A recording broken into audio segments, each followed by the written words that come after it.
Well, hello and welcome everyone to another episode of the Ultimate Wellness Group Transformation Tuesday / Solution Saturday.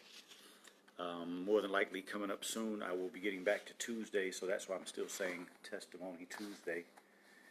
So today got a good show for you. I had a couple of testimonies that I didn't get to last time I was here, so I forgot to do a couple of stories, so I'm going to talk about those. And then there were some really good questions that were asked last week, and I want to make sure that I address those because I just ran out of time. And you know, sometimes when I do my programs, I see questions, and I am in the middle of something, so I say I'm going to come back to them and I forget. I apologize to you all if I forget to answer your question. It's not personal. I'm not doing it on purpose. Sometimes it's just a slip of the mind because I'm trying to cover the subject and then, you know, answer questions and interact with people. Raphael and Larisha, thank you all for coming in. So let's go ahead and ask the Creator for His mind to come into our sphere today, and that you all get some good information, have an open mind, and are ready to apply these hopefully good suggestions and good information to your life. I pray that I have all of my impediments, my ego, my arrogance removed so that I can be a vessel for your benefit. So with that being said, let's get started. We're going to start today with the mainstream minute. I was actually looking at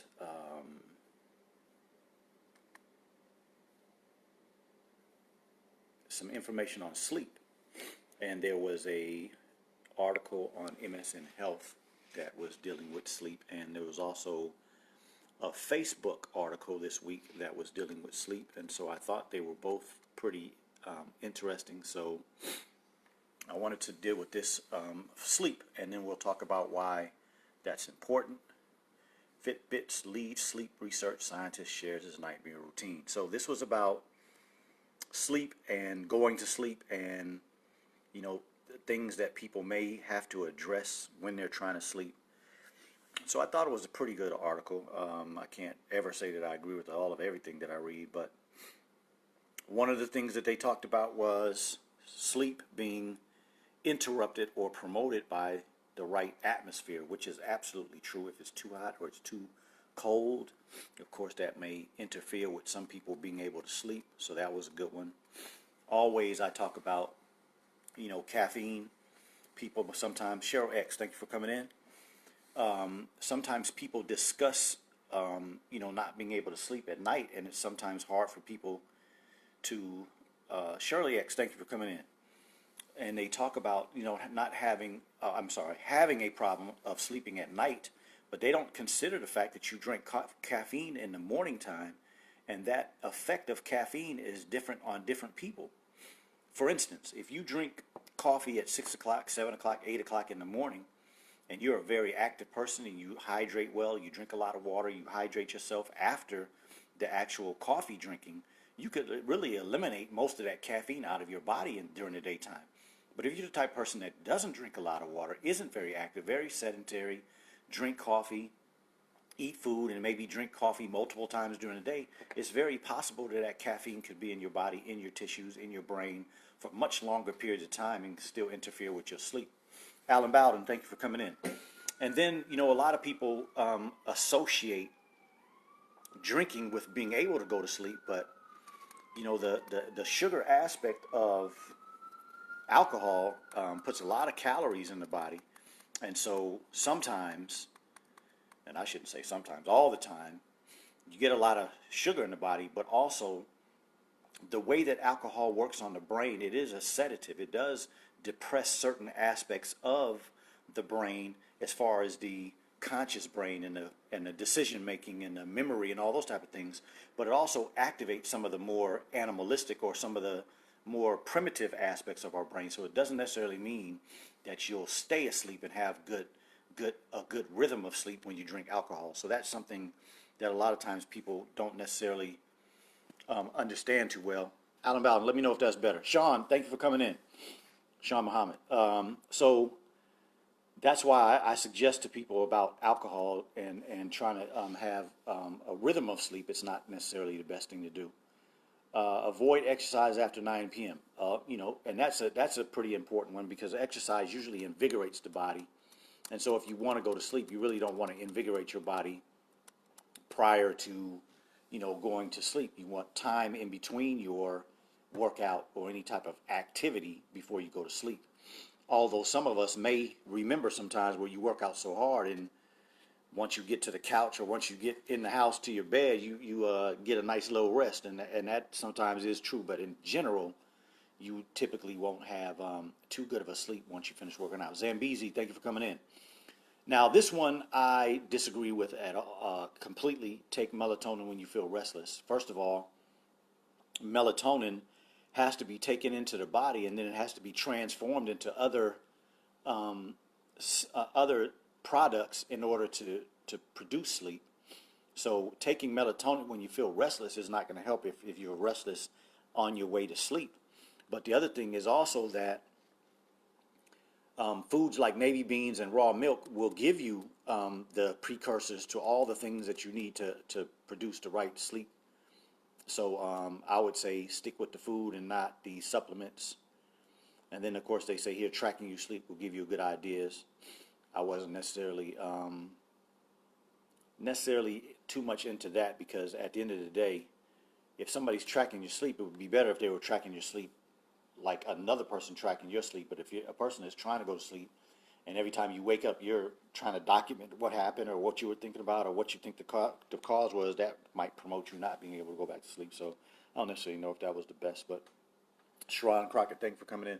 Here's another one. This is something I found on, or somebody sent me from Facebook. Scientists now know how to sleep cleans toxins from the brain. Very important. I don't know if I mentioned this on one of these programs, but I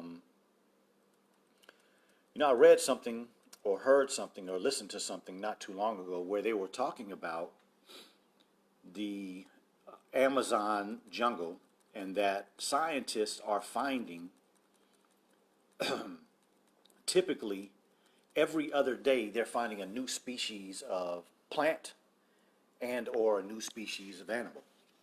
Now that's pretty amazing because there's a whole lot that they do know about the animals and the plants in the Amazon jungle, but just can you imagine that every other day?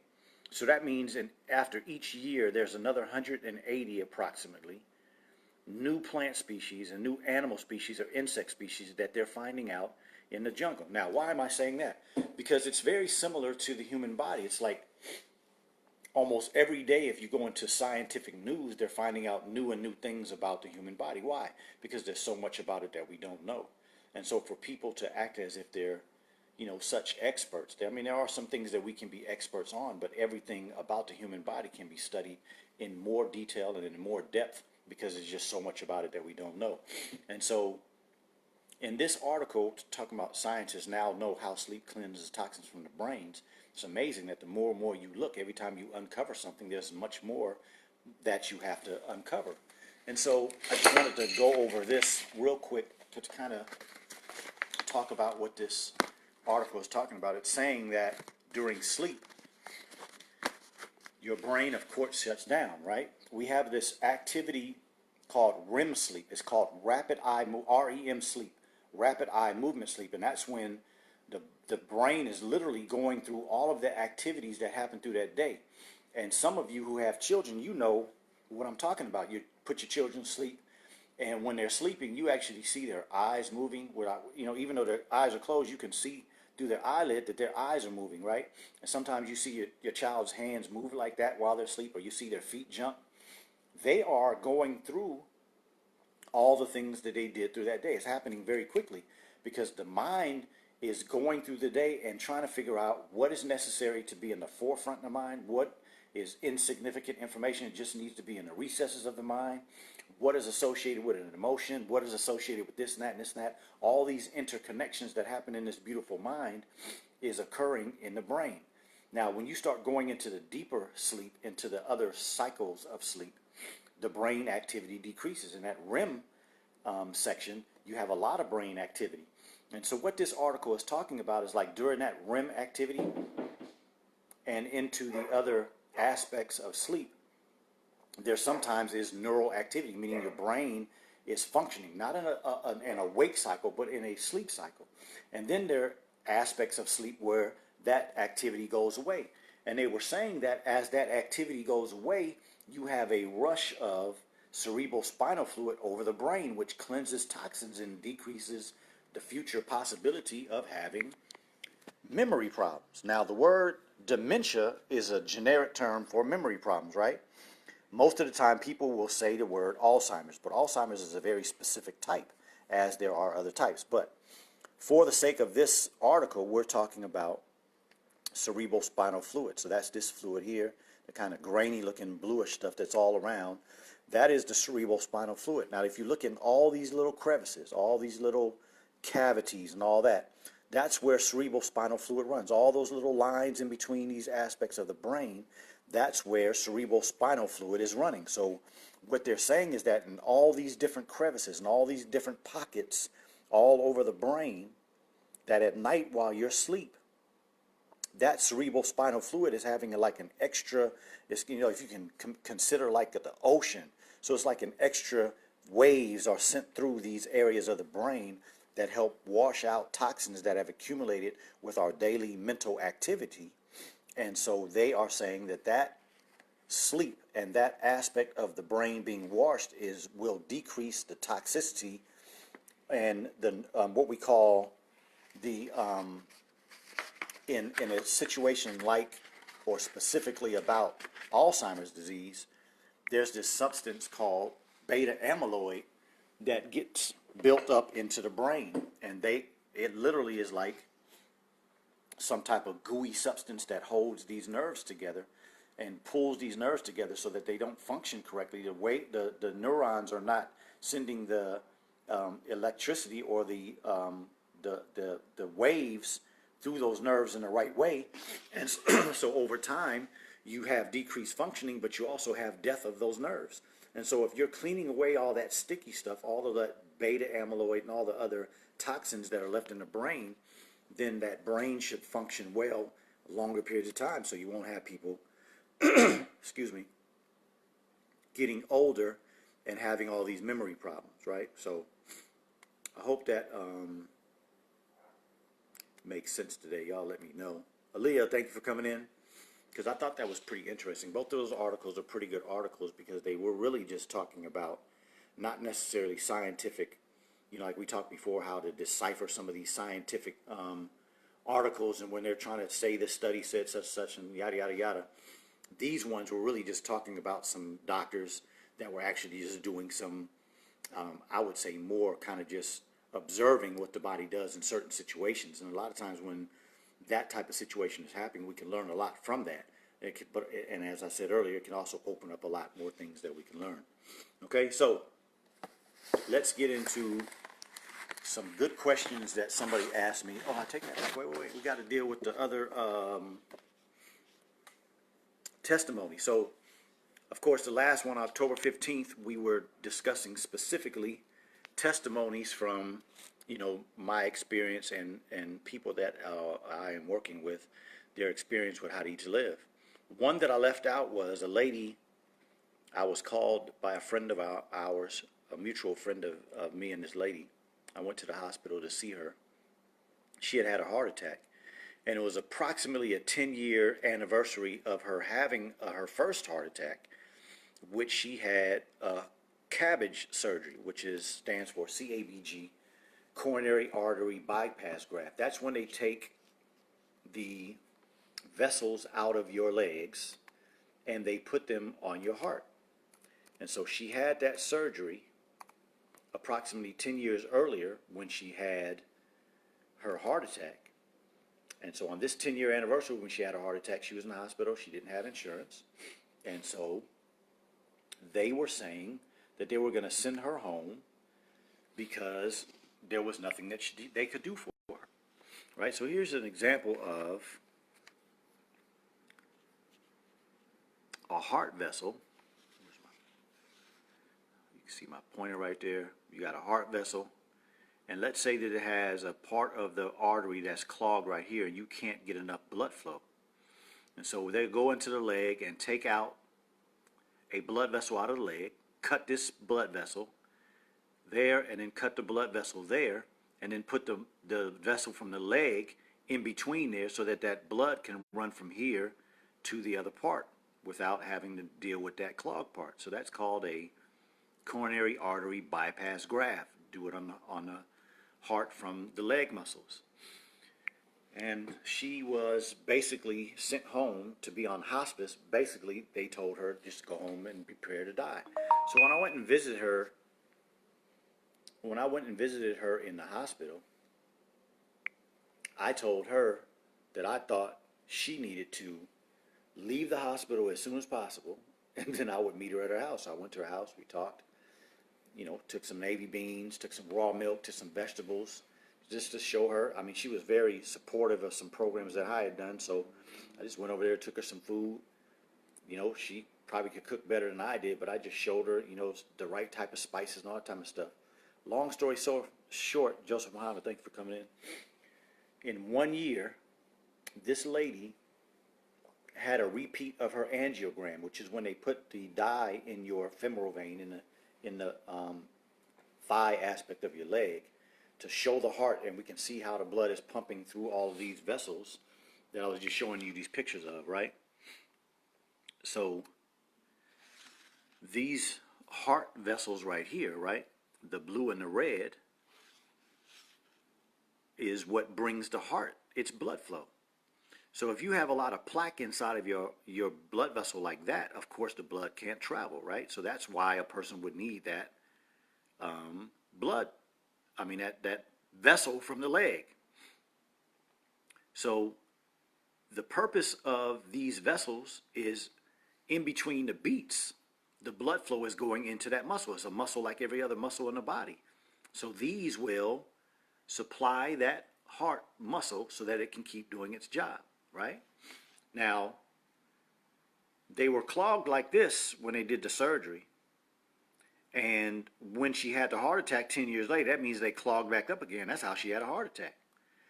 But when she came back 1 year after doing and following what I put together from her based on How to Eat to Live, they did that angiogram, and all of the heart vessels, what these represent right here are the vessels that they took out of her leg, right? Her body deteriorated all of this and made brand new blood vessels on her heart. And when she went back to have that test done, these doctors that did her evaluation, I think one of them had been practicing for 21 years, 20-something years, and they used the word miracle. They had never seen anything like that happen. Whatever was going on, God blessed her, yada, yada, yada. They didn't believe that she did anything to promote that. Excuse me, but they thought it was a miracle. So that was one of the amazing stories that I've had happen, and that's why, of course, we wanted to do that testimonial Tuesday. And then the other one was I got a text message I think about 2 or 3 days after we did the program on the 15th, and somebody that I was working with sent me a text message with their blood work, and they were working on a How to Eat to Live program, and they were also taking some supplements, but they were HIV undetectable. So what does that mean? When a person has HIV and it's in an active state, it is infecting the white blood cells of the body. They're affecting our immune system. And so as HIV infects those immune systems, they start to die. And so you have to check a person's what they call CD4 count, which are the cells that attack infections, right? And so when we actually have a person with HIV, you can actually go into the body, you can take blood, and you can evaluate how much HIV virus is in the body. You can check the immune cells, and then we do what we call a CD4-CD8 ratio, which should be at a certain level to show that the immune system is doing well. And if there is not enough HIV in the body to cause any problems and the immune system looks good, though that test will come back saying that HIV is undetectable. This man has been working on this program for about 5 months, probably 5 to 6 months, somewhere in there. And he went to his doctor and got his blood work tested, and he was undetectable. So, I'm starting to, I've had a lot of these things that I talk about when I talk about how great How to Eat to Live has been in my experience. I didn't document a lot of it back in the day when I was doing it, but now I'm starting to get this documentation because I want people to be able to see what it is that this wonderful book has done for people. So those were just the last two testimonies that I wanted to talk about from Testimonial Tuesday. And somebody asked me some questions, and if you all have any questions, of course, send them to me, but I wanted to deal with a couple of questions that somebody sent me from YouTube. And it was dealing with mostly women's health, and she made a good point. A lot of the studies that she has looked at and trying to figure out some things that are going on with herself were done on men. And that was one of the points that I made, I think, a few times ago when I dealt with some of the news that comes out of some of these online things, that when it comes to women, when it comes to black people, brown people, a lot of races and ethnicities other than white males, most of these studies don't really take us in consideration unless there's something specifically done. And like I was saying about a lot of the things for sickle cell anemia and other diseases that are so-called associated with black people, because some of the statistics are very skewed. But if it has a tendency to be with particular races, there's not a lot of money put behind them. And so she had a very good point when she said that. And so I just want to deal with some of the questions that she had. She asked about fats to regulate hormones.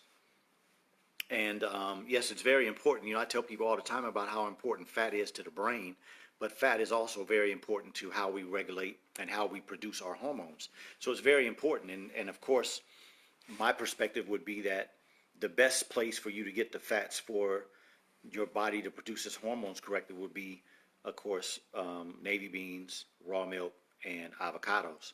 And your body knows what to do with those things, so you don't have to worry about what specifically to do. Just eat those foods, and your body will be able to take care of itself wonderfully. She also asked about women's hormones and fasting. When it comes to any system in the body, including the hormonal system, which would be inclusive of the endocrine system, fasting is going to help everything. There's a statement that the Honorable Elijah Muhammad says in How to Eat to Live. He says, fasting is the cure for 90% of our ills. And so there isn't I shouldn't say it, there is no problem I know of where fasting is not going to help take the body in the right direction. Now, I got to put that in proper context because I don't want anybody to think that, you can be sick and then you just decide, okay, well, I heard this guy say that I could fast and it's going to help there's a foundation to that fasting, and that is getting the proper nutrients into the body. So a person who is malnutritious that fasts, you may do more damage to your body. And so it's a very, very scientific statement that he makes when he says that fasting is a cure for 90% of our ills, because he says over and over and over again in the book that you have to eat the best of foods. In 2019, eating the best of foods, there's a lot of science behind that statement, because there's a lot of food in the grocery stores, but the majority of America's sick. So obviously it's not just about eating any type of food. There is a particular science behind the statements that he made. Okay. What's the next one? Oxalates and nightshades in veggies. So yeah, I've dealt with this before, and I'll just re-mention it quickly. Oxalates and phytic acids are the two substances that are in vegetables. So oxalate or oxalic acid and phytates or phytic acid. When you add heat to a vegetable, those substances are released from that food, and then you are able to extract and absorb your nutrients from that food. But if you're eating raw vegetables, your nutrients are tied up in those two substances and they don't release them to the body. Calcium and a lot of the other nutrients.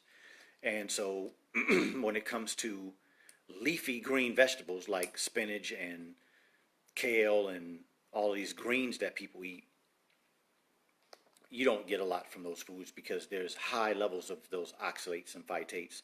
And that's why most of the green stuff in your stool is from what you ate from that food. And so you're not getting into the body, it's going into the toilet. So heat will eliminate that. Now she also asked about nightshades. Now I've done a lot of research over the years about nightshades. They say that nightshades cause arthritis. I know personally I don't have arthritis, but I specifically ate nightshades for a long period of time. Nightshades would include tomatoes, eggplants, okra. I'm trying to think. I think it's bell peppers. I think all of those are included in nightshades. And there's a lot of information out here that those foods, nightshades, would cause arthritis, and I just don't agree with that. I think that people can eat those foods, and that can be part of a very nutritious diet. But maybe somebody that's listening can do some research, and if you have arthritis, before you start doing what solves the problem, eat those type of foods and see if it makes it worse, and then we'll have some information on whether or not nightshades are really associated with arthritis. But from my personal experience, it doesn't.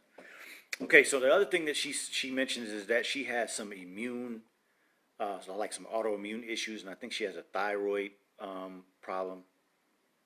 And she mentioned that a carnivore diet did I think that a carnivore diet would be better as an elimination for autoimmune issues? And when she said a carnivore diet, she of course was talking about, like I just finished saying, we have to, whatever we eat, we have to try to pick the best. So she mentioned that these animals pasture, and they're grass-fed, and they're organic. So if you're going to eat meat, those are the three things that you want to make sure you ask or do your research to find out. And that is, if you're eating a cow, if you're eating lamb, if you're eating chicken, are they allowed to free range? Meaning that they can go and eat and be normal like they are made for in nature, right? Grass-fed, rather than having a cow stuck in this jail all its life and eating grains, which a lot of it is soy, and genetically modified soy and genetically modified corn, and then organic, meaning that they're not using pesticides, herbicides, and chemical fertilizers on the grass on that farm. Everything that you eat should be free of pesticides, herbicides, and chemical fertilizers. So that means that in 2019, one of the things that means the best of foods has to be that you're eating organic. You have to go to the store, you have to pick organic food, and if you talk about the price and the cost of it, well, you have to come to the conclusion that you are worth it, and that prioritizing your health is important for you to have the type of health that you want to have. Okay, so I hope those things help her and anybody else that may have been looking at that information. Now, one question that I was asked last week that I want to address is, somebody asked me about the flu vaccine. I'm sure as you all have been paying attention, there's a lot of information in the news these days about the flu vaccine, the flu season coming every year. That's the inundation of the information is about this flu season and taking a flu shot and flu this and flu that. The only thing that I can do is say that I've been in the healthcare field now for 24 years, since medical school, and I have, I think, contracted the flu once in that 24 years, and I've never taken a flu vaccine. I don't ever plan on taking a flu vaccine. The flu vaccine has a lot of toxicity to it, has a lot of ingredients in it that are very detrimental to your health. But I'll say this: if you have a employment at a hospital or some type of health organization, and you are working there and you want to work there, and that is your career, and they give you the ultimatum that you have to take a flu shot or you can't work there anymore, and you come to the conclusion that you need that job and you need to keep that job, don't get yourself totally, crazy. Just make sure. Cheryl X, yes, it was me that asked about that. Yes, okay, good. So my suggestion is always, don't get too worried about it. The reason why I talk about immunizations, and I talk about immunizations mostly in children, is because we overwhelm children's bodies. The first thing is that there's no immune system in a child until 6 months. So the purpose of giving a child a vaccine, a vitamin K vaccine, which is so out of a normal reality. I mean, the possibility that a child has a vitamin K associated clotting problem is so minutia that it's a waste of time. It's got to be a lie why they promote it to everybody. And then the other thing is, why would a child just born need a sexually transmitted disease shot? That's what hepatitis B. Hepatitis B is mostly sexually transmitted or transmitted through, blood-borne products. That first day old child is not going to have any situation like that in the majority of cases. So those two shots, we know just with common sense, are not necessary. But at the 2-month visit and the 3-month or the 3-month visit, 4-month visit, 6-month visit, doctors are giving these children shots and they don't even have an immune system. So how could you be promoting anything in a child that's that young? And so getting shots at birth, getting shots at 2 months, 4 months, 6 months, and I think it's 9 months, 12 months, and all these different shots that children get before they go to school. These little babies are being inundated with all this poison and all these toxins, and their systems just don't have the ability to get it out. That's why we've had such a great increase of autism and mental retardation and all these other things in our society. Regardless of what people say, the science doesn't prove that, but the way that things are happening shows that there's something that we should be looking at, and we should stop giving children immunizations until we figure it out. So now, that being said, getting specifically to what you said, says Cheryl, if you take one shot as an adult, what are the things that you can do to balance your body to take care of whatever it is that you put in your body? It's to do all the things to promote having good nutrition. So that means making sure, number one, you have the best of foods, right? Number two, as an adult, eating 1 meal a day. And then number three, if those two first things are correct, eating the best of foods and getting that proper nutrition in your body, then the only thing that you have to do in order to rid yourself of anything negative from that shot is to fast. So I wouldn't get too worried about it. I mean, they typically suggest that people take a flu shot once a year, right? So if your job is telling you that it's mandatory to get a flu shot every year, then what you should do in the summertime, going into this part of the year, is to make sure that you have a good exercise program. Make sure that you're spending a good quality amount of time outside after you get your good food in you, meaning what? Got to get some raw milk in you so that your vitamin D levels are high, and or eggs so that you can get some vitamin D out of the egg, getting that sunshine to activate that vitamin D. So coming out of the summer into these colder months, your vitamin D level is high, your immune system is on point, and that way you can't get the flu. So you don't have to worry about getting the flu. But also when you get the flu vaccine, your immune system is on point so they can do what? Attack everything that's in that flu vaccine that it doesn't want in your body, which should be all of it. But because you have to get it for your job, your body can handle that little stuff that they put in a syringe, right? It's only about that much. So take the confidence in your mind that you're going to end the summer and go into the cold months of the year doing well, active, getting that sunshine, making sure that you're drinking enough water, making sure you're hydrating yourself, make sure you're eating those good foods, make sure you're loading up on all those vitamin D foods. Because vitamin D, and again, a lot of people out here are arguing whether vitamin D is a vitamin or a hormone, regardless. For all of you that are listening, it doesn't make a difference whether it's a vitamin or a hormone.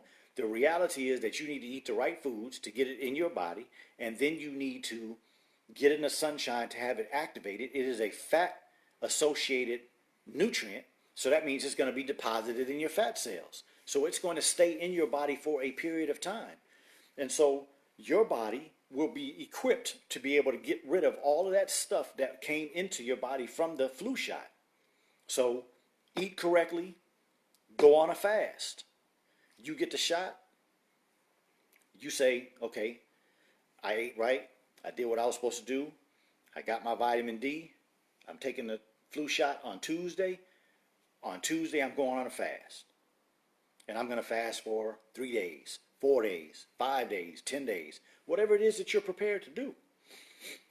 And so that would be my statement, Cheryl. Don't worry about, if this is how you're going to take care of your family, this is how you pay your bills, this is how you are employed and you want to keep it. That's all you have to do is just prepare every year to say that I am going to make sure that I rid myself of everything in this shot out of my body, right? Now, if you're the type of person that doesn't eat well and you're not taking care of yourself and you're not going to spend time out in the sunshine activating your vitamin D and getting the type of foods and doing all the things you need to do, then it's a possibility that that flu shot is going to have some consequences, because I can't say it's the majority of people, but a lot of people that are getting the flu shot are winding up with some pretty harrowing symptoms. And so you have to take in consideration that when I talk, I'm not just talking conjecture. I'm not just talking, something that doesn't have true science behind it. You have to be prepared to do the work and have the dedication and the diligence to live the type of life that I'm talking about. Otherwise, there definitely are consequences. So, Show X, let me know if I answered your question. Alan Bowden, you said I had acquired arthritis in my left arm and found out that raw, unfiltered, organic apple cider vinegar with Mother's was a solution and has relieved me of some terrible pain that I had in the beginning. Yeah, I had a family member of mine give me a book on the different type of vinegars, and I just haven't finished reading that yet. But I definitely know that a lot of people take vinegar for arthritis, for blood pressure, just for general health. So there definitely is something good about it. Now, I haven't found it yet, but I know, I read How to Eat to Live pretty consistently. And the Honorable Elijah Muhammad said something about vinegar and I believe it was book 2. So I'm going to have to find that, Alan. I think what you're going to do is kind of push me to do my research and get a little more educated on vinegar, because I want to know why. I got to remind myself of what the Honorable Elijah Muhammad said, and then I got to remind myself of what is the basis of vinegar. Now, I do know that, of course, vinegar is made from apples, right? And apples are one of the best foods. They got substance in them called ellagic acid and other things like, the red apple, I believe, has a little more nutrients in the skin than a green apple. But the color of all those different types of apples have some association with type of nutrients. So when you take an apple and you make vinegar from it, there definitely is some good nutrients in it. So I believe that's the foundation of where the benefits are coming from. It just has to make total sense. So I gotta get in there and study it and try to figure out what is the basis of what the goodness of an apple cider vinegar is, in addition to what I'm talking about of what I've already researched in apples. Now, of course, when it comes to something like apple cider vinegar, what I am assuming, I can't say that 100%, is that as the apple starts to make its adjustment, right, there are some things that as they get older, they get better, like raw milk. A lot of people don't realize that as milk starts to sour, as milk starts to get a little stronger smell to it, a lot of times people don't want to drink it, and I understand that. But the reality is that not sometimes, when milk does that, it actually is getting better. It is producing more beneficial things, more antioxidants, more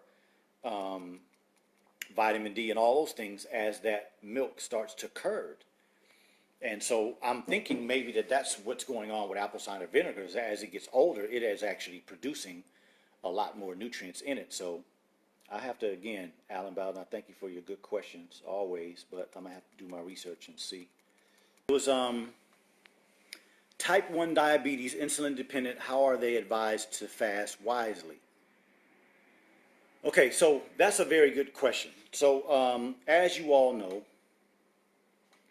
the reason why I wanted to have the Testimonial Tuesday on October 15th was so that you all could hear how some people are having such great results by, believing that food can help heal your body.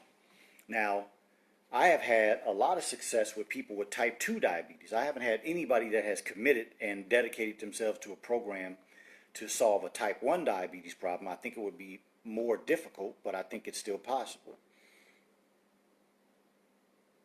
Okay, you said, Alan Bowden said it was more of a statement. You actually found that out on YouTube. Okay, well, thank you, bro. I'm going to do my research anyway, and maybe I'll come up with something for my own sake. It's always good to learn something. So the difference between type 1 diabetes and type 2 diabetes, of course, is type 2 diabetes is what happens is people gain weight as they get a little older. They overeat high sugary foods or high caloric foods, and it wears out the pancreas, and the body doesn't have the ability to be able to produce enough insulin to keep their blood sugars right. Excuse me. In type 1 diabetes, we believe, or the medical industry says that that is something that children are born with, but there's a lot of evidence that says it's not necessarily something that they're born with. It's something that either happens because the mother is doing certain things while she's pregnant, or that the child gets immunizations, and the immunizations can cause a lot of different things in the body, and one of those being type 1 diabetes. And so, a person that has type 1 diabetes is considered not to have the ability to produce insulin. So from a very small child, they have to start taking insulin injections.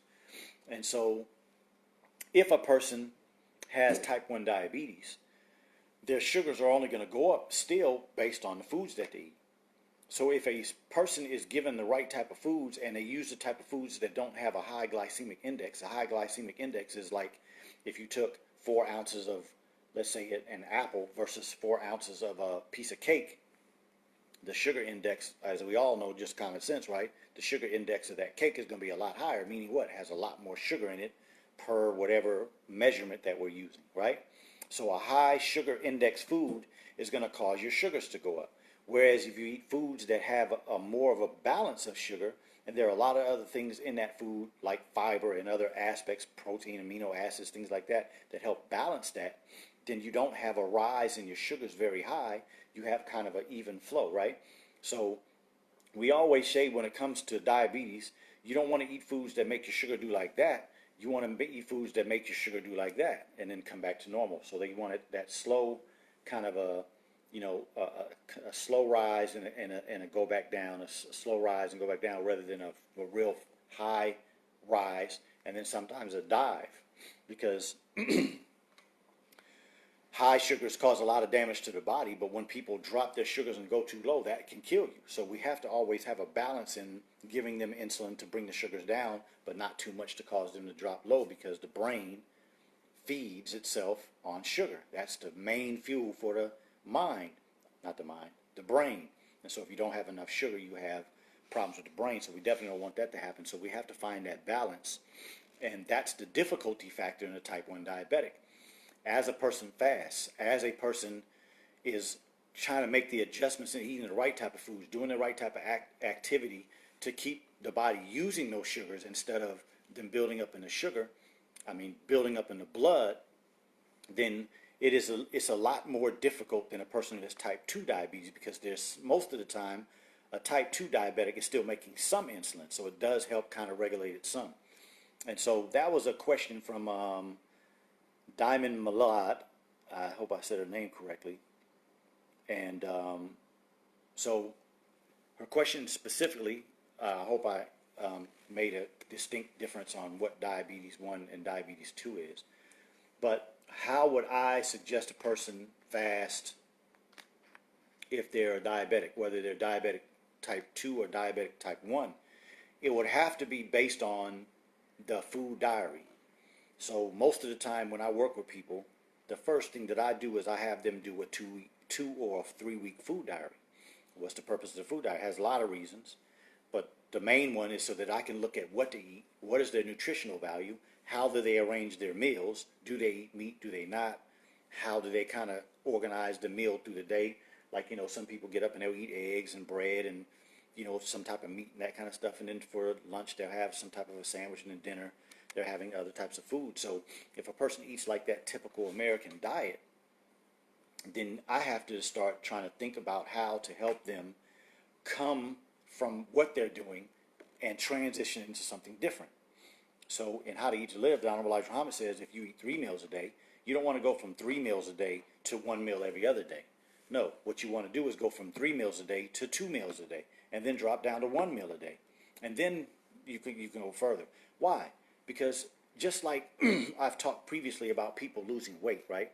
You have a lot of people who get on weight loss programs, and they'll lose, 15, 20, 25 pounds, feel real good about themselves.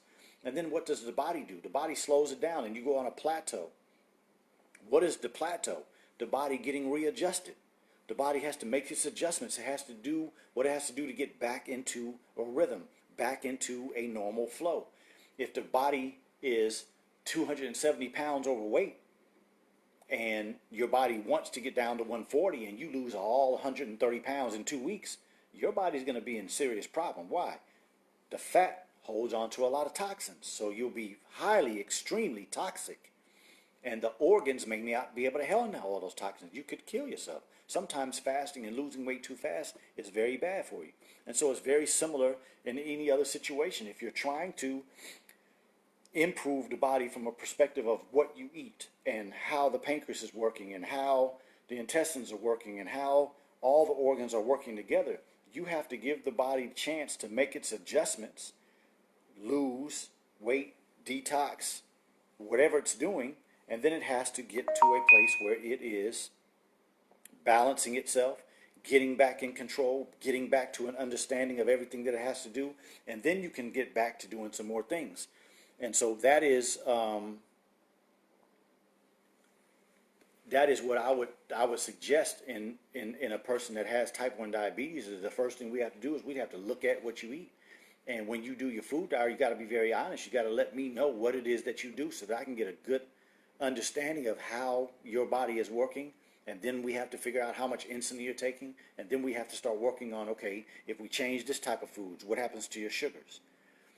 If we change to this many meals, what happens to your sugars? And as your sugars go down, your insulin needs go down. And as your insulin needs go down, that means your body is healing. Hope that makes sense. And I know she's not here today, but that's how I would deal with that. So it was a good question. I just didn't get to it. Karen Sunkett, thank you for coming in. And you said, have you ever heard of pulmonary blastocomas? Yes, I have heard of that. I've never had a case with it myself, but yes, I have heard of that. Do you have any other question about that? Let me know, please. So where are we at? We're at 7:50, almost into the program. So let me know, Karen Sunkett, if you have anything else you want to ask me about that.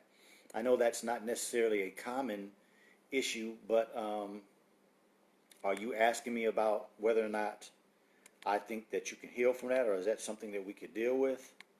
Let me know. While I'm waiting for that, I thank you all for coming in. A lot of the names that I see tonight are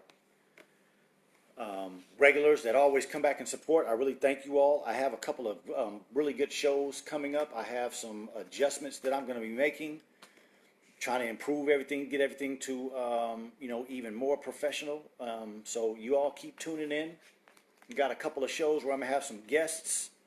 And of course, if you all ever have any suggestions on any shows that you want me to do, let me know. I'm going to be doing one coming up soon on the body's musculoskeletal system and how a lot of the muscles and the bones and the movements that we do in the body, why they are healthy and why certain workouts are healthy. And I'm going to talk about how the way the body works from a physiological perspective, meaning how the muscles move the bones and how the body all works together, and how some of these trainers that are on social media are promoting things that make absolutely no sense. It doesn't even coincide with the way that the body works from a physiological perspective. So let me show you what I mean. So if you see my finger and you see me pull it this way, the only way that that can happen is that the muscles and the ligaments in the front of my finger are pulling it like that, right? And then the muscles and the ligaments on the back of my hand are pulling my finger back. So if I'm doing an exercise that isn't based in how that muscle works and how it moves that, then sometimes you can do the body more problems than you can beneficial.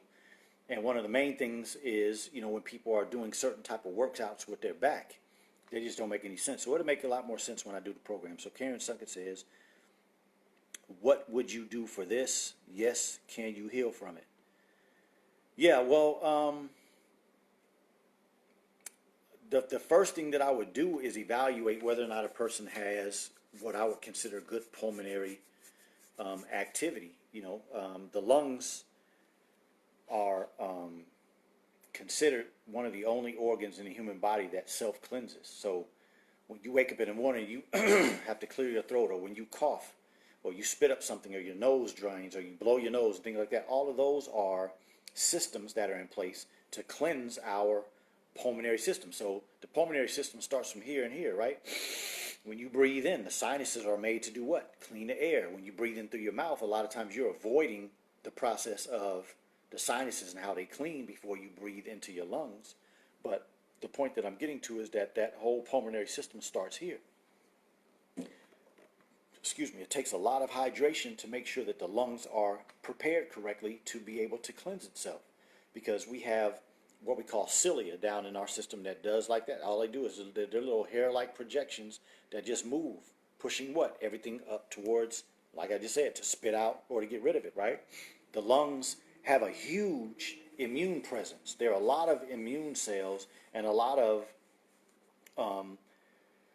aspects of the lungs that's part of that self-cleansing. And so anytime a person has any pulmonary problem, we have to look at what their activity is. We have to look at what part of the country that they're in. If you're an adult and you have it, for instance, I live in Houston. Houston has, the last time I did my research, has the worst industrial air in the country. You go to Southern California has the worst small car-related air in the country. So if you live in Houston or you live in Southern California, you have to have extra fasting in your regimen. So if a typical person can get away with 2 or 3 days a month of fasting, you might need to be at 4 or 5 days of fasting a month. And it really depends. There are certain foods, and if you want specifics, you'll have to reach out to me and we'll have to, talk and see what we have to do. But in general, that's what I would do. I would assess what they're eating, because there's some foods that can cause more problems by producing more mucus in the body. And, I did a post on the mucus theory from Dr. Sebi. I agree with the majority of what he says, but there are a few differences. And if you get a chance, check out my YouTube channel. Again, while I'm saying that, I need everybody, please, if you haven't, go to my YouTube channel, subscribe, please. I need 1,000 subscribers so that I can do live posts like this. Jay, appreciate you coming in, bro. But that's what I would do, Karen Sunkett. I would, sit down with you, talk about what you eat, talk about your habits, talk about your physical habits, talk about what part of the country that you live in, and we would have to literally assess what your pulmonary function is. Have you had any tests done? What those tests were? What did they read? And then we'll have certain measurements that we can use to evaluate how you are getting better based on, what kind of things we would do to help you improve. And my man Jay and I just finished talking the other day about, getting my whole presentation better. So I appreciate Jay for everything you do to help me. Probably one of the people, there's a reason why I'm on here in the first place, because he introduced me to this whole social media online live thing. Today we have a wonderful show for you. I need you all to give me some energy, some of those likes, some of those thumbs up. Share the show. Invite other people to come take a look at this. I think it's going to be a very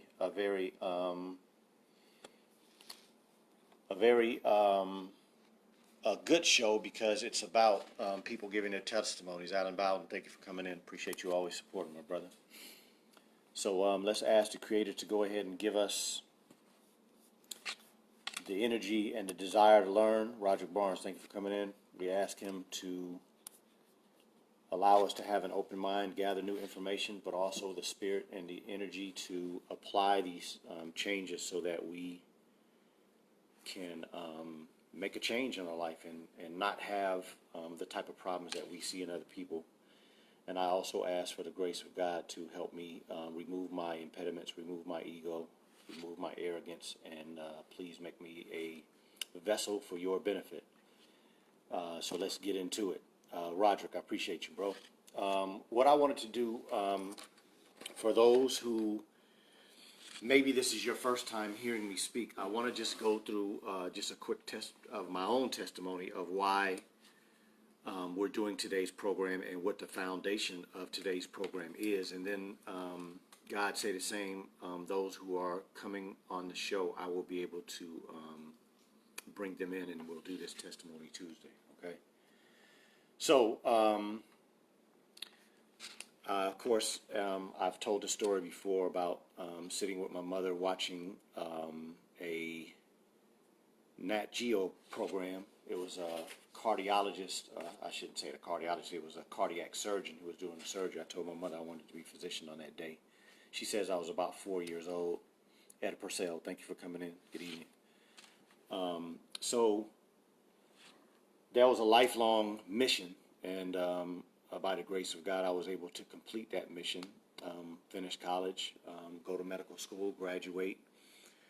Came down here after medical school, started practicing in the medical center, which of course is considered the best medical center on the planet. So I'm learning from the traditional medical perspective. I'm learning from the best. I'm learning in the best places. And after 7 years of practicing medicine, I was thoroughly disgusted, wanted to leave and go to another field. A lot of friends that I had down here in Houston were in real estate and doing well, making a lot of money, and I was going to leave medicine because of that. And so I had this interaction with this patient that took my frustration to a whole nother level. And that night when I went home, I started reading How to Eat to Live, and it changed everything. And so what I want to do is just kind of go into Troy X. Thank you for coming in. Walaikum salam. I want to go into some of those things of how this book changed everything. And then, again, like I said, we're going to have some testimonies this evening so that you all can, you don't have to hear my voice tonight. You can hear some other people talk about how programs that are based in this book has made a significant change in their life. So the first thing that I want to do, a couple of things that were left undone last week. Somebody asked about CMOS.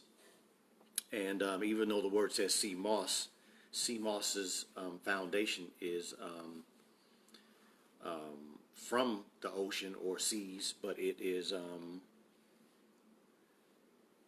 the reason I think it's so good, that was the question that somebody asked last week, is because of those sea minerals or the ocean minerals that are in there. And there are, of course, many benefits that happen for us when we put nutrients in the body. When you get plants and when you get substances from the ocean or from seas, because of the salt and the many nutrients that are in there, they do a lot of benefit to the body. So I missed that. I kind of went into, food versus other products, but I meant to mention that. The other thing that I wanted to mention is I was dealing with a person this week and last week, and it's a family I was talking to. It was a mother and father and their son. And they were asking me after we had our interaction, why did their son develop this problem and nobody else in the family did? And I think that's a very important point. And so I just wanted to read something real quick out of How to Eat to Live that speaks to that point, so that we can start to see how this book, How to Eat to Live, made such an amazing difference in my life. So that's the book I'm talking about. This is book 1. There's book 2 over there. And so again, I'm going to be reading out of this so that you all can hear some of this. And then we'll, by the grace of God, hear from these testimonies, and you'll see the reality of this book coming to life. Okay? So, this is book 2, How to Eat to Live, book 2, page 141. And there, right there, it says, the pure milk fat that we call butter should not be mixed with vegetable fats. The next statement is, it should be eaten without mixing it, like grandmother and grandfather ate it. Substitute foods are destroying a great percentage of good health. And so that's one of the points that I make to people all the time, is that the foundation that a lot of people have that are older is a lot more of something that the body can deal with when people, like some of us have, grandparents that ate most of it. Like my grandmother, she was 50 years old before she bought anything out of a grocery store. And so that is my reason why there's sometimes a household where a child can get a disease process and the parents are like, well, why did this never happen to me? It didn't happen when I was a child. I don't have that medical problem now. And Yvonne Miller, thank you for coming in. And so that is the reason. I think a lot of times the foundation of older people, because they were eating more quality foods, is better. And a lot of these young people are eating a lot of processed foods. And like that statement that the Honorable Elijah Muhammad said, he said, substitute foods are destroying a great percentage of good health. And so some of these people that God say the same will be coming on tonight, their problems, Zambezi, thank you for coming in, their problems are like things that we didn't expect to have happen in young people. They're things that we expect to typically happen in older people. And so that's just something that I wanted to deal with. And then last week I made a quote, or I didn't make a quote, I mentioned something that is mentioned in How to Eat to Live, and I said that I was going to give the page number, so now I'm going to give you that. This is book 2, again, page 176. 176, there it is. The less you eat, the longer you live. You can eat once every 2 days, you will live that much longer. If you eat 1 meal a day from the cradle, you should live 300 years or more, for you will not be sick. Allah, God who came in the person of Master Prophet Muhammad, to whom praises are due forever, assured me of this. So why am I mentioning that? Because first of all, I just wanted to finish the statement that I made yesterday about eating less will give you more life. And some of those words that I mentioned last week, you can go and do your own research and see that this is happening all over the world. People are finding out, they're using words like intermittent fasting, they're using words like calorie restriction, they're using words like, all the Methuselah mouse, all these different things. But in essence, there was nobody saying this in the 40s and the 50s. This man was the only one that was using this terminology and making these type of statements and giving these guarantees that if you were to follow what he said, that you could live without disease. I don't know anybody that's making these type of statements. And so, if you put this in context, what I want you all to understand is that I'm a doctor that was trained in this country's ideology and this Western medicine idea. And so I start to read these things from this man's book, and I'm like, man, that don't sound like something that I've been reading. That's not something that I've been taught. That's not the thought process of these people that I'm around every day. And so it was really life-altering, as you, I'm sure, can come to a conclusion based on what I'm saying. Tina Crawley, thank you for coming in. Rakia, Muhammad, Maria Muhammad, thank you all for coming in. So these are the things, and I'm just going to read a few more. I'm not going to do a lot. I'm waiting for somebody, the first person to come in, so I can get started on the Shirley X. Thank you for coming in. Start on the testimony, but I just wanted to quickly just read a few things, and then we can get right into the show. So let me find this page. It's book 1, page 19.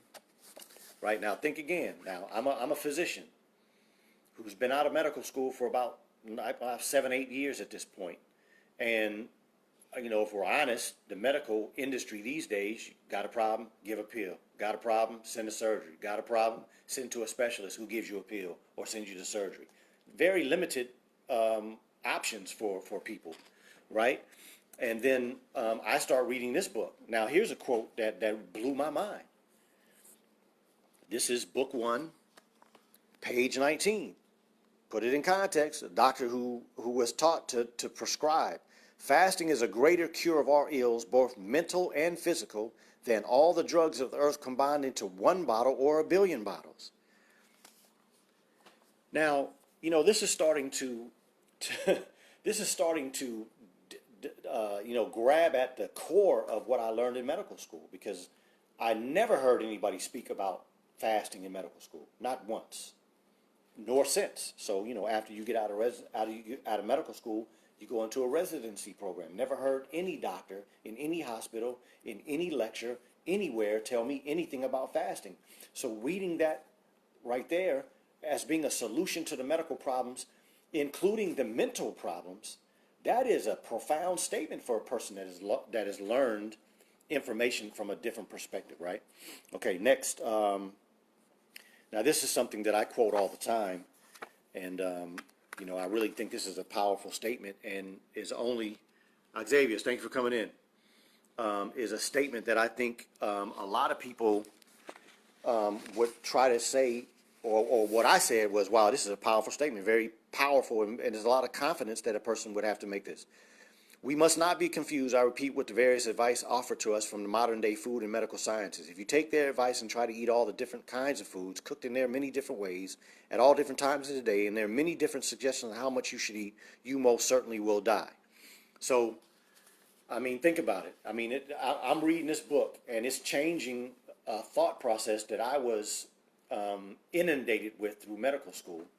Eric Evans, thank you for coming in.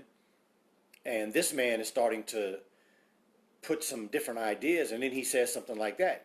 And I mean, think about it. Like I told you all on previous other shows, and what I also said last week. Aaliyah, thank you for coming in. You know, you can go on the internet and you can find one person that says eat such and such, and you go to somebody else's site and they say don't eat that. This person says it's good for you, and you go see another person, they say that same food is bad for you. Now, you know, when I started to apply these things in this book, though, and I started seeing the results that I wasn't seeing anywhere else, you got to understand that I started getting great confidence. And so a man that would tell me, don't follow anybody else, once you start seeing that he's giving you some powerful knowledge, you have to start taking that as very serious, all right? Sharon Crockett, thank you for coming in. Let me see, what's the next one? Number 5. That is book 1, page 57. Jay DeLay, if you're on here, send me a request so I can bring you on. You're the First Testament. So on page 57, it talks about the brain and the digestive system being together, right? So here we go. The earth is full of food, but good health cannot enter our bodies until we have the proper food in the body and the proper food for thought. If we do not have the proper food for our way of thinking, we still cannot enjoy peace, good health, joy, and gladness of heart. We can eat the best food. We can take fast for 9 days or 20 or 30 days if we want to, and we will still suffer if we do not feed the brain the right food. These two bodies, the brain and digestive tract, have much in common with one another. Whatever hurts one, hurts the other. We must treat both well. And, you know, I don't know if you all have had a chance to look at the Final Call newspaper this last week, but there was a statement in there about eating processed foods and eating high sugary foods, and they actually cause depression. So at the end of the day, that's a very profound statement when a man tells you that the brain and the GI system is tied together. Treat one well, it takes care of the other one. Treat one bad, and the other one gets affected. We're seeing all kinds of depression and a great increase in suicide amongst young people, especially black people. Young black people, the suicide rate is going way, way up. So what is it about, you know, driving to work? I'm sure you all see what I see. Sometimes you see these young people going to school, catching the bus or walking to school, got a bag of chips, hot fries in one hand and a sugary drink in the other hand. So that's not the quality food that can keep these two systems together. So I hope you all are seeing that. See, as I'm existing as a physician in society, and I'm looking at the climate of most doctors are not making any great strides with their people. So at the end of the day, you know, I was looking for something, and this type of information was just making my soul jump. Warren X, thank you for coming in. Eric Evans says, Dr. Sabi lectured about that all the time. Yes, sir. Denise, thank you for coming in. So what's next? Let's get to, one of my good friends is on here tonight. He told me I could use his name. I think I'm just going to leave his name out because he really doesn't want his name mentioned. But a friend of mine called me from Miami. He was in the hospital. He had a weekend where he was doing a lot. You know, he's a very active person in the community, always doing work to help people. And he wound up in the hospital. His sugar was like at 400 something. And he called me and he asked me what did I think about the fact that these people wanted to send him home with these prescriptions. And so, of course, he's in the hospital. He calls me, tells me, asks me what I think, and I said, well, let me let you see what I think. And there's a statement right there. Use no drugs to keep blood sugar down. Just eat right. Stop eating sugar and starches, and the sugar in your blood will clear up. I know because I have self-experience. So again, you know, think about this. I'm a physician. I go to these classes on the weekend sometimes, right? They call CME, Continuing Medical Education. Sometimes I'm spending 2 days, literally a whole day and another whole day in a classroom listening to doctors talk about how to give medications to people who have diabetes. And this man is saying, use no drugs. And so over the years, I found that to be true. I found that I could put people on programs and their diabetes was totally cleared up. And so when he called me from the hospital, I told him, I said, man, I know you believe like I believe. So I read him that. He told the people he didn't want any medications, and to date, he hasn't taken any medications, and his diabetes is under control. To a certain degree, he doesn't have it anymore because he doesn't eat like he used to. He tries to stay active and do things that will continue to keep diabetes under quell. Yvonne Miller says depression and diabetes very high in the black community. Absolutely. Absolutely, because anytime you have any type of depreciation of your diet or depreciation of your nutrients going into your body, the brain can't work well, and that is also what causes diseases. Okay, so last thing that I'll read, and then we will see if we can get somebody on this line. It's actually 2. So this again is book 2, page 25.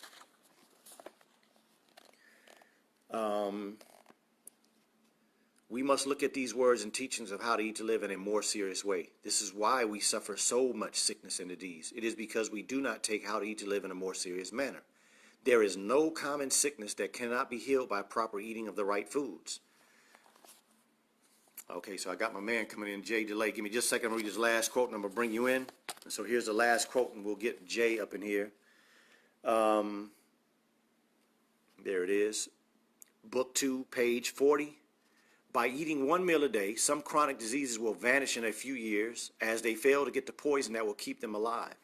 Sometimes they vanish within a few months. If you eat the right foods and eat only one meal a day or every 2 days, try it for yourselves. So again, you all, just last points from me before we bring my brother Jay in. Those are profound statements. Those are statements of very, very serious confidence.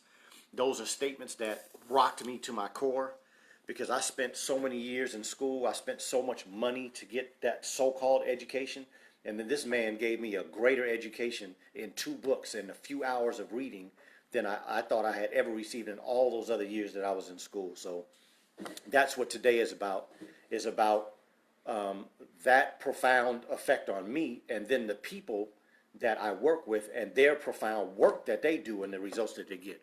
Eric Evans says, bitter melon will drop his blood sugar like a rock, also a chromium.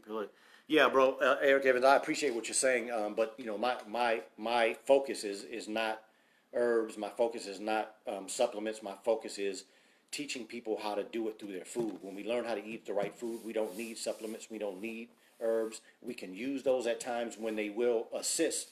But the key that this man was talking about in this book that we're concentrating on today was all about eating the right foods, understanding how to eat the right foods, and the foods is what will take care of you and will not allow you to have any problems. So let's bring in. Thank you, Dolores, for telling me. Thank you, brother, for this program. We need it. Yes, Eric Evans, what was the book you were lecturing from? How to Eat to Live by the Honorable Elijah Muhammad. Let me show another picture of it real quick. This is the book that I am referring to, and to be honest with you, this is the book that Dr. Sebi started with as well. I met Dr. Sebi on a plane ride from Houston to Philadelphia. We talked the whole way. He told me that this is the book that started his journey in the health. So that's, you know, it was a wonderful conversation. Dr. Sebi did a lot of things to add to his reality, but this, what we're discussing tonight, was his foundation as well.